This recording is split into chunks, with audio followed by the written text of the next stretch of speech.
Indian brand Tata released an electric car for $10,000 for people in India. I, for one, hope that this thing is not just for people in India, because it deserves to see the rest of the world too. Hello, my friends, and welcome to the channel. I'm the Electric Viking. Great to see you. Welcome to all the new subscribers. Welcome back, everyone else. Thanks for tuning in. Thanks for subscribing. Thanks for being part of the electric revolution. Tata are going to be part of the electric revolution. I did have my doubts for a little while there. They're pretty late to the game.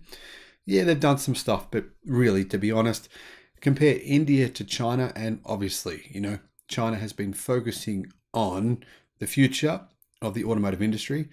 They have been aware for a long time what that future was. They stuck to their guns, they took a risk, and it's paying off for them. So kudos to them for doing that, because realistically, Tesla and China together have been fundamental and crucial to the world's shift to electric vehicles. Unfortunately, India, on the other hand, hasn't really played any significant part in that. Part of that is their protectionism. They have a very protectionist car market. People say the Chinese market is. It's not really. For example, many people are not aware of the fact that you can, in fact, own your own car factory in China now. You don't have to have a JV partner anymore.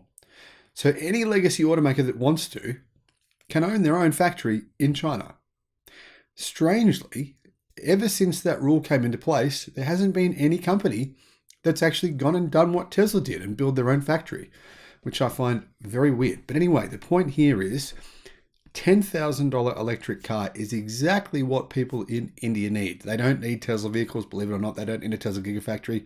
Yeah, that'd be nice. But the reality is India's car market is pretty small when it comes to expensive electric cars, or $30,000 plus vehicles. Pretty small market.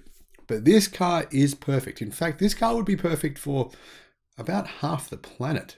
Tata Motors has unveiled the Tiago EV. It's an all-electric model for the Indian market. Hopefully it isn't just for India. Has a price of 849,000 rupees.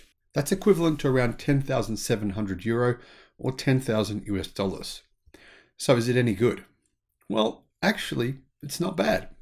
The Tiago EV is offered with two battery sizes, 19.2 and 24 kilowatt hours. So 24 kilowatt hours, that's a pretty good sized battery pack in a small car. That'll give it a range of 250 kilometers in the smaller variant, and the bigger battery pack, 315 kilometers. However, I don't know how that range works out in the real world, because that is on the MIDC cycle, which is the modified Indian driving cycle. I find it weird that countries have their own driving cycles. I mean, China, CLTC. We should all just stick to one standard. Let's just have a global standard, WLTP. Let's just all stick to it. That's what I suggest. What do you think about that, guys? Let me know in the comment section below. Let's maybe I'll make a video about that. Let's have one driving standard. Let's get rid of all these confusing different driving standards from different countries. Anyhow, the front-mounted electric motor produces 45 kilowatt in combination with the small battery, 55 kilowatt with the 24 kilowatt hour battery. The vehicle with the larger battery costs 999,000 rupees. So, what's that? 1 million rupees, which is 12,600 euros, or around about $12,000. Not really, it's not really affordable in comparison to some Chinese cars with similar battery pack sizes, which are a bit cheaper, but it's not too far off. Depending on the equipment, the list price rises to 1.2 million rupees or 15,000 euros in its full specifications with every additional option. In the base version, both batteries can be charged only with a 3.3 kilowatt AC charger.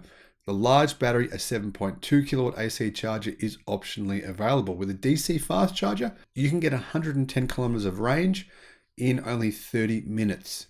The standard charging process from 10 to 80% takes 57 minutes. So when's it going to be available? Well, orders actually open on the 10th of October, with deliveries scheduled to begin in January 2023. The base price quoted is for the first 10,000 orders, with 2,000 reserved for owners of the previous Nexon EV and Tigor EV electric models.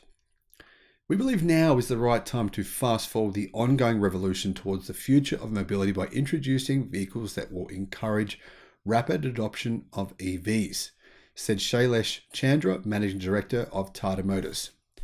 The Tiago EV is not a model developed from scratch as an EV, unfortunately, but it's actually a conversion of the Tiago internal combustion engine gasoline powered combustion car that has actually been available for 6 years. It was first released back in 2016.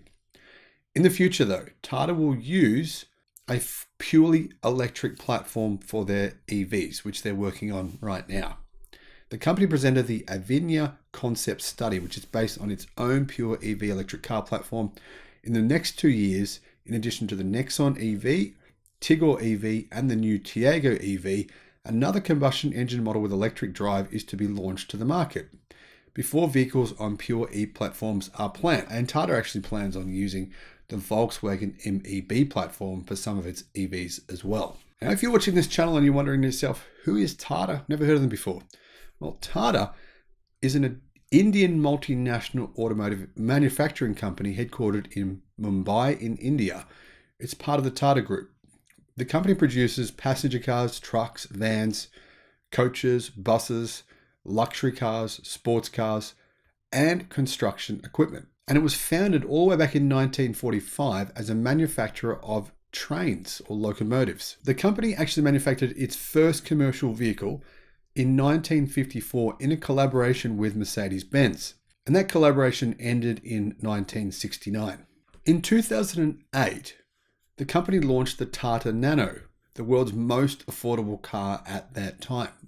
And Tata Motors subsequently acquired the South Korean truck manufacturer Daewoo Commercial Vehicles Company in 2004, and they've been the parent company and owner of Jaguar Land Rover since the company established it for the acquisition of Jaguar cars and Land Rover from Ford in 2008. Tata Motors' principal subsidiaries include British premium car maker Jaguar Land Rover, the maker of Jaguar and Land Rover cars, and the South Korean commercial vehicle manufacturer Daewoo. Tata has a construction equipment manufacturing joint venture with Hitachi and a joint venture with Stellantis, which manufactures automotive components and Fiat Chrysler and Tata branded vehicles. On the 12th of October 2021, private equity firm TPG invested $1 billion in Tata Motors' electric vehicle subsidiary.